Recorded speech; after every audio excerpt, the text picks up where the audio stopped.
So this guy Kelly had an immense facility with this show stone. I mean, he could just sit down with it, and it is one of the most puzzling and undiscussed episodes in the evolution of Western thought. The straight people just say, whoa, this is a bunch of crap, this guy Kelly. First of all, Dee was married to a much younger woman named Ann Dee, and at one point in the 10 years or so that Dee and Kelly were together, the angels of the show stone gave very explicit instructions that Dee should allow Kelly to bend down. And he says, and in the light of God's will, it was done, he says in his diary. So this guy was a Sharpie for sure. However, it's very puzzling, because if he was a con artist, he must have been a con artist of immense cleverness, because often the way the D angels would work is they would deliver very, very long messages in Latin backwards.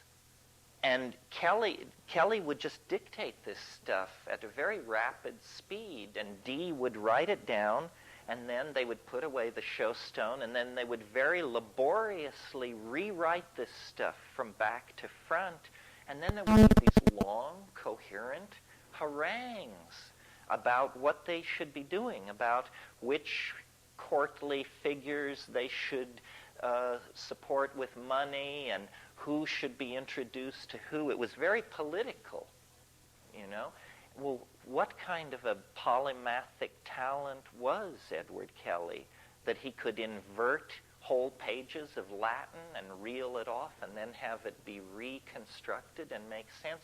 Also, we know about this because Dee kept a diary over the years that this was all going on.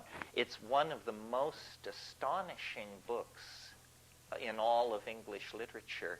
And until the last 10 years, the 1658 edition was the only edition ever published.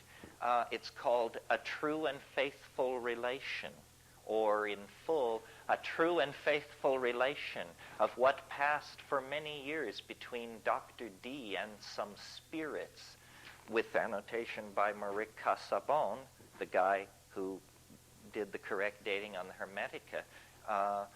And it's very interesting reading. It's, as I say, one of the most puzzling incidents in the whole history of science. What Dee was doing was eventually he came to rest at the court of Rudolph II, Rudolph I of Bohemia, who ruled from Prague. Now, you have to understand, is that a handout? Yeah. Is there evidence of drug use by Dee? Not strong enough to warrant any getting thrilled about it. The great awareness of drug use came slightly later, and strangely enough, the drug was opium. It's interesting, the history of opium. We think of opium and its derivatives, junk and heroin, as just the lowest. Well, maybe crack is now the lowest of the low. But anyway, it's a real scuzzball drug, according to most people's opinion. But did you know that they had been using opium for 3,000 years before anybody noticed that it was an addicting drug? It was not ever noted that opium was addicting until 1611, when John Playfair, a very famous English physician, wrote a book in which he commented on opium and said, once one has begun the habit of opium, it must be maintained unto death. In the 30 years after Dee, there was a great hermeticist and alchemical thinker named Paracelsus who arose on the European continent. Paracelsus is an interesting guy. He's essentially the inventor of drugs because he was the first person to extract herbs and to get this notion of the essence that if you have a medicinal plant, then there's something in there which you want to get out and concentrate. He called his school of alchemy iatrochemistry, the doctor's chemistry, and he invented pills of the ordinary sort, and he said, "I have made a great discovery. The center of my alchemical opus rests with the magic of laudanum," which was, of course, gum opium. There was a craze in the late 15th century among alchemists for opium.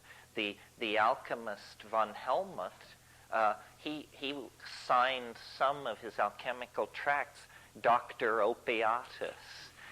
He was the first croaker.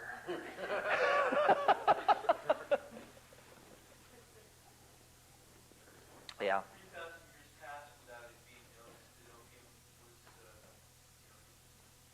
was, Did it, you say?